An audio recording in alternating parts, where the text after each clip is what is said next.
ہاں معلوم ہو آپ کو کہ واقعی مستحق ہے تو ایسی صورت میں آپ دے دیجیے۔ فقیر سے مراد شریعت میں ہے جو صاحب نصاب نہ ہو۔ فقیر کی ضد، اس کا اپوزٹ قرآن مجید کے اندر وہ ہے غنی۔ فقیر کا اپوزٹ غنی۔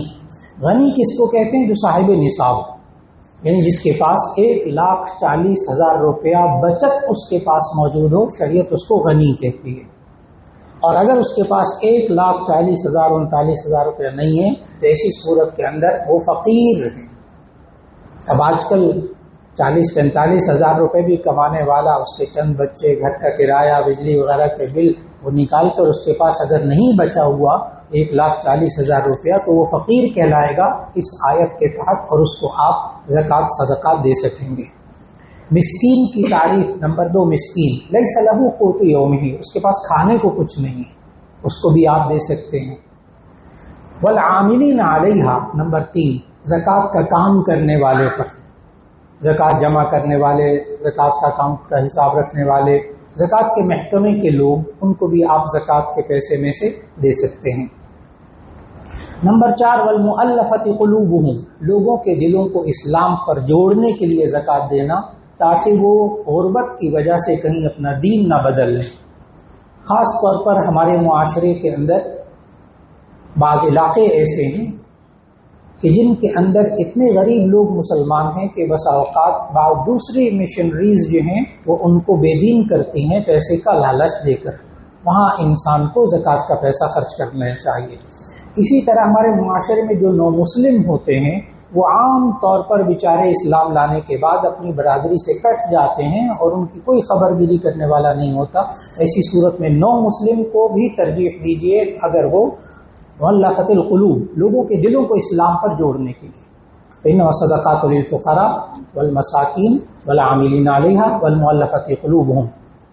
نمبر 5، وفی الرقاب، غلاموں کو آزاد کرنے کے لیے۔ اب وہ غلام نہیں ہوتے، غلاموں کو آزاد کرنے کے لیے بھی آپ زکوٰۃ کا پیسہ دے سکتے ہیں۔ 5 ہو گئے۔ نمبر 6، والغارمین، والغارمین قرض دار، جو شخص مقروض ہے، اس پر قرضہ ہے اور اس پر 1,45,000 40,000 روپے اس کے پاس نقد موجود نہیں ہے اور اس کے اوپر قرضہ ہے، آپ اس کو زکوٰۃ کا پیسہ دیں تاکہ وہ قرضہ ادا کر دے، تو ایسی صورت میں یہ بھی زکوٰۃ کا مصرف ہے۔ 6 مصرف ہو گئے۔ وفی سبیل اللہ نمبر 7، اللہ کے راستے میں جو کام کر رہے ہوں، مصروف ہیں دین کا کام کرنے پر اور وہ کمانے کے لیے ان کے پاس وقت نہیں، ان کے پاس اتنی ضرورت نہیں پوری ہوتی، آپ ان کو زکوٰۃ کا پیسہ دے سکتے ہیں۔ نمبر 8، وابن السبیل، مسافر، اگر کوئی اپنے علاقے میں تو مالدار ہے لیکن حالت سفر میں وہ ہے اور محتاج ہو گیا کسی وجہ سے، آپ اس کو مسافر ہونے کی وجہ سے آپ اس کو زکوٰۃ دے سکتے ہیں۔ یہ 8 مصرف اللہ تعالیٰ نے بتائے، ان کو آپ زکوٰۃ اور صدقہ فطر دے سکتے ہیں۔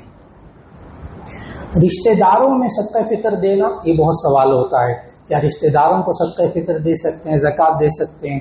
اس کا جواب یہ ہے کہ نبی کریم صلی اللہ علیہ وسلم نے ارشاد فرمایا، بہت مستند حدیث، کہ یہ انسان اگر صدقہ اور زکوٰۃ کسی عام مستحق کو دے تو اس کو 1 ثواب ملتا ہے، اور اگر رشتہ دار کو دے تو اس کو 2 ثواب ملتے ہیں۔ ایک طرف اس صدقہ زکوٰۃ ادا کرنے کا ثواب اور ایک صلہ رحمی کا ثواب، یہ 2 ثواب اس کو ملتے ہیں۔ اس لیے رشتہ داروں کو ترجیح دیجیے، اگر وہ ان 8 مصارف میں سے کسی مصرف کے مطابق ہوں تو آپ ان کو رشتہ دار کو دیجیے، اس پر آپ کو دوہرا ثواب ملے گا۔ کن رشتہ داروں کو زکوٰۃ دے سکتے ہیں؟ اس کے لیے ایک اصول ذہن میں رکھ لیجیے، بہت آسان سا۔ اپنی نسل سے اوپر، اپنی نسل سے نیچے زکوٰۃ صدقات نہیں دے سکتے۔ اپنی نسل سے اوپر ماں، باپ، دادا، دادی، نانا، نانی۔ اپنی نسل سے نیچے بیٹا، بیٹی، پوتا، پوتی، نواسا، نواسی۔ اپنی نسل سے اوپر کو آپ زکوٰۃ صدقات نہیں دے سکتے، اپنی نسل سے نیچے زکوٰۃ صدقات نہیں دے سکتے، میاں بیوی ایک دوسرے کو زکوٰۃ صدقات نہ دیں۔ اس کے علاوہ حقیقی بھائی، حقیقی بہنیں اگر مستحق ہوں ان کو دیجیے صدقہ فطر۔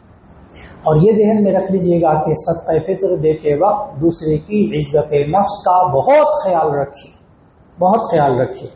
اس لیے شریعت کے مطابق دوسرے کو یہ بتانا ضروری نہیں ہے کہ میں آپ کو صدقہ فطر دے رہا ہوں، آپ کو زکوٰۃ دے رہا ہوں، یہ بتانا ضروری نہیں۔ آپ اس کو عیدی کہہ کے بھی دے سکتے ہیں، آپ اس کو ہدیہ تحفہ کہہ کر بھی دے سکتے ہیں، اور یہ صدقہ فطر آپ روپے پیسے میں بھی دے سکتے ہیں، گندم میں بھی دے سکتے ہیں، راشن میں بھی دے سکتے ہیں، کپڑے بنا کر بھی دے سکتے ہیں، جس طرح اس کی ضرورت زیادہ سے زیادہ پوری ہو، بہتر سے بہتر آپ اس کو صدقہ فطر دے سکتے ہیں۔ لیکن رشتہ داروں کو دے سکتے ہیں، حقیقی بھائی کے بیٹے، بھتیجے، بھتیجیاں، بھانجے، بھانجیاں، سب کو آپ زکوٰۃ اور صدقہ فطر دے سکتے ہیں۔ یہاں تک تو یہ بات ہوئی کہ صدقہ فطر کن لوگ، ان لوگوں کو ہی آپ فدیہ بھی دے سکتے ہیں۔ وعلی الذین یطیقونہ فدیۃ طعام مسکین، ان لوگوں کو آپ فدیہ بھی دے سکتے ہیں۔ سارے روزوں کا فدیہ ایک بندے کو دینا چاہیں آپ دے سکتے ہیں، کئی لوگوں کا فدیہ ایک بندے کو دینا چاہیے دے سکتے ہیں، لیکن کوشش کی جائے جو احادیث سے بات معلوم ہوتی ہے کہ اتنا ہر ایک ہی شخص کو اتنا دیا جا رہا ہے کہ وہ بیچارہ 1,40,000 روپے کا مالک ہو گیا، تو اب ایسی صورت میں اب اس کو صدقہ فطر نہیں دیا جا سکے گا۔ یہ ایک احتیاط کر لی ہے، اگر اس کے پاس اتنا جمع ہو گیا تو ایسی صورت میں اب اس کے لیے صدقہ فطر لینا جائز نہیں ہوگا، اس لیے متفرق لوگوں کو دے دیا جائے تاکہ ضرورت پوری ہو جائے۔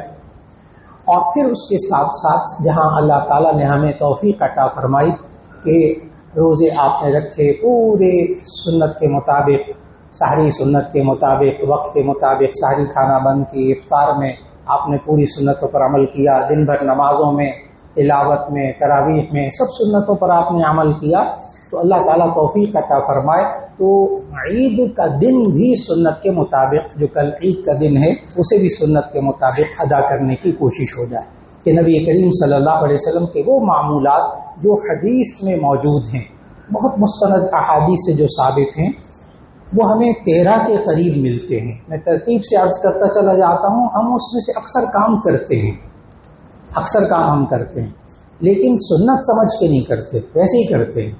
انما الاعمال بالنیات، اعمال کا دار و مدار نیتوں پر ہے، آپ وہی سنت سمجھ کر لیجئے، آپ کو ثواب ملے گا انشاءاللہ۔ عید کے دن نبی صلی اللہ علیہ وسلم جلدی بیدار ہوتے تھے، وہ آج کل ویسے ہی سحری کے وقت اٹھنے کی عادت ہوئی بھی ماشاءاللہ، تو اس سے یہ بھی سنت پر ابھی عمل کرنا آسان ہو جاتا ہے۔ نبی صلی اللہ علیہ وسلم عید کے دن غسل بھی فرماتے تھے، عید کے دن نہانا سنت سمجھ کے نہا لیجئے، عید کے دن خاص طور پر مسواک کرنا یہ بھی سنت، عید کے دن نہا دھو کر خوشبو لگانا یہ بھی سنت۔ میں نے بھی عرض کیا اکثر کام ہم کرتے ہیں لیکن سنت سمجھ کے کر لیجئے۔ نبی صلی اللہ علیہ وسلم خوشبو بھی لگاتے تھے۔ نبی صلی اللہ علیہ وسلم عید کے موقع پر زیب و زینت بھی اختیار کرتے تھے، آرائش کرنا، زیب و زینت اختیار کرنا شرعی حدود کے اندر رہتے ہوئے یہ مرد اور عورت دونوں کے لیے سنت ہے۔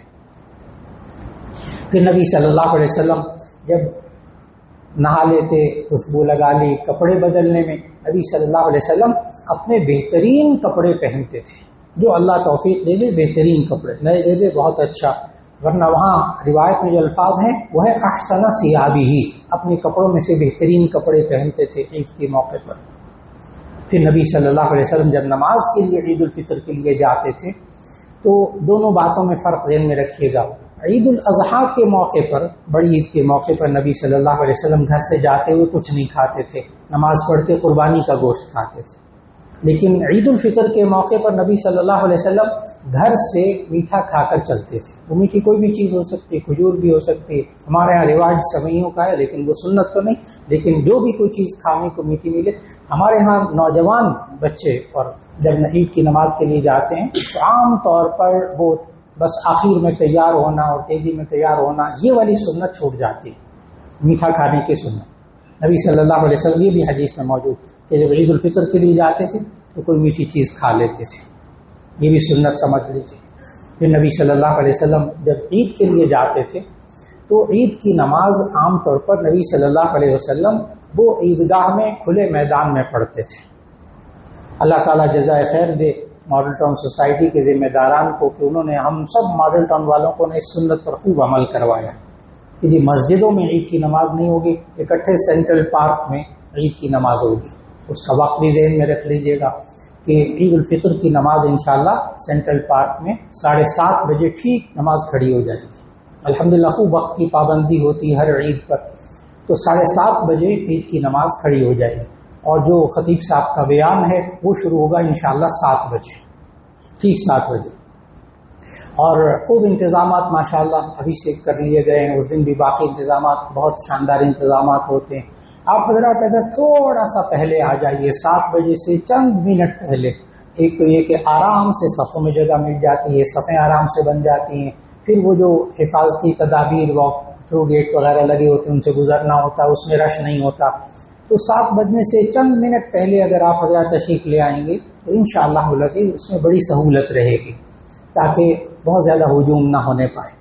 اور خوب کھلی جگہ ماشاءاللہ تیاری کی ہوئی ہے ماڈل ٹاؤن کے ذمہ داران، اللہ تعالیٰ ان سب کو جزائے خیر دے۔ تو نبی صلی اللہ علیہ وسلم کھلے میدان میں عید کی نماز پڑھتے تھے، یہ ایک اور سنت تھی۔ حالانکہ مسجد نبوی موجود تھی، اس لیے سنت پر بھی عمل ہوتا ہے الحمدللہ۔ پھر نبی صلی اللہ علیہ وسلم جو عید الفطر کی نماز ہے وہ تاخیر سے پڑھتے تھے، اور عید الاضحیٰ کی نماز جلدی پڑھتے تھے، یہ بھی ایک سنت ہے۔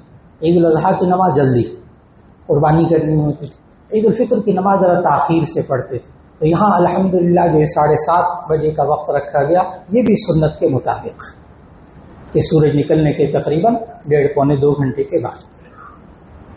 تو 7:30 بجے نماز یہاں انشاءاللہ عید الفطر کی سینٹرل پارک میں اس سنت پر بھی عمل ہو جاتا ہے کہ ذرا تاخیر سے پڑھنا، کھلے میدان میں پڑھنا۔ جب عید کی نماز پڑھنے کے لیے جائیں تو ایسی صورت کے اندر نبی صلی اللہ علیہ وسلم آہستہ آواز میں تکبیرات پڑھتے ہوئے جاتے تھے۔ عید الفطر میں آہستہ آواز سے، اور عید الاضحیٰ میں ذرا اونچی آواز سے، اللہ اکبر اللہ اکبر لا الہ الا اللہ واللہ اکبر اللہ اکبر وللہ الحمد۔ بھرپور کوشش کی جائے کہ گھر میں بچوں کو بھی جو نہیں یہاں موجود ان کو بھی سکھا کر خوب اچھی طرح سنت پر عمل کرتے ہوئے جائیں۔ حدیث میں ایک بات اور موجود کہ نبی صلی اللہ علیہ وسلم جب عید الفطر کی نماز کے لیے جاتے تھے تو پیدل جاتے تھے، تو کوشش کیجئے جتنا پیدل چل سکے۔ اور پھر جس راستے سے، یہ بھی ایک سنت حدیث میں مستند حدیث، کہ جب جاتے تھے نبی صلی اللہ علیہ وسلم تو ایک راستے سے، اور جب واپس آتے تھے تو راستہ بدل کر تھوڑا سا تشریف لے آتے تھے۔ اس سنت پر بھی عمل ہو جائے۔ یہ وہ سنتیں جو حدیث سے ثابت، ان پر بھرپور کوشش کی جائے عمل کرنے کی۔ پھر آپ جب انشاءاللہ عید کی نماز کے لیے پہنچیں گے تو وہاں آپ کو خطیب صاحب پورا عید کی نماز کا طریقہ بتا دیں گے، لیکن ابھی سے گھر میں آج ہی تھوڑا سا ہم عید کے طریقے کو، عید کی نماز کے طریقے کو ذہن میں رکھ لیں کہ عید کی نماز بالکل اس طرح ہوتی ہے جیسے آپ آج ابھی جمعے کی 2 رکعتیں پڑھیں گے، بالکل اسی طرح، صرف نیت کا فرق ہو گیا، ایک تو نیت کا فرق ہے اور ایک زائد تکبیروں کا فرق ہے، بس اسی طرح خطیب صاحب 2 رکعت پڑھائیں گے۔ فرق کیا ہے کہ پہلی رکعت میں بس یہ 2 چیزیں ذہن میں رکھیے گا، بچوں کو بھی بتائیے، نوجوانوں کو بھی بتائیے تو ذہن نشین رہے گی بالکل بات، کہ پہلی رکعت میں اللہ اکبر کہہ کر ہاتھ باندھیے، سبحانک اللہم پڑھا، پھر 3 دفعہ کانوں تک، کندھوں تک ہاتھ اٹھا کے اللہ اکبر کہہ کر ہاتھ چھوڑ دینا ہے 3 دفعہ، پھر اس کے بعد ہاتھ باندھ لیے، اور پھر اس کے بعد امام صاحب سورہ فاتحہ پڑھیں گے، سورت پڑھیں گے، پھر اسی طرح 1 رکعت مکمل ہو جائے گی۔ جب دوسری رکعت میں کھڑے ہوں گے تو بہت آسان سی بات کہ پہلے وہ سورہ فاتحہ پڑھیں گے اور سورت پڑھیں گے، پھر رکوع میں جانے سے پہلے وہ 3 تکبیرات کہیں گے، اسی طرح ہاتھ اٹھائیں گے آپ تکبیر تحریمہ کی طرح، اور 3 دفعہ ہاتھوں کو چھوڑ دیں گے۔ چوتھی تکبیر جب وہ کہیں گے تو آپ نے رکوع میں چلے جانا، وہ رکوع کی تکبیر ہوگی۔ اس طرح نماز مکمل ہو جاتی ہے۔ اور نماز کے بعد خطبہ، یہ بھی سنت، اور اس کا سننا بھی سنت، خطبہ سننے اس کے بعد دعا مانگی، اللہ تعالیٰ اس وقت میں دعائیں بھی قبول کرتا ہے۔ اللہ رب العزت ہمیں جس طرح ہم نے روزے مکمل آداب کے ساتھ رکھے، اللہ تعالیٰ عید کا دن بھی آداب کے ساتھ گزارنے کی توفیق عطا فرما دے۔ ذہن میں رکھ لیجیے گا وقت کہ عید کی نماز کا وقت انشاءاللہ 7:30 بجے، اور 7 بجے بیان شروع ہو جائے گا۔ بھرپور کوشش کیجیے اسے چند منٹ پہلے پہنچنے کی۔ وآخر دعوانا ان الحمد للہ رب العالمین۔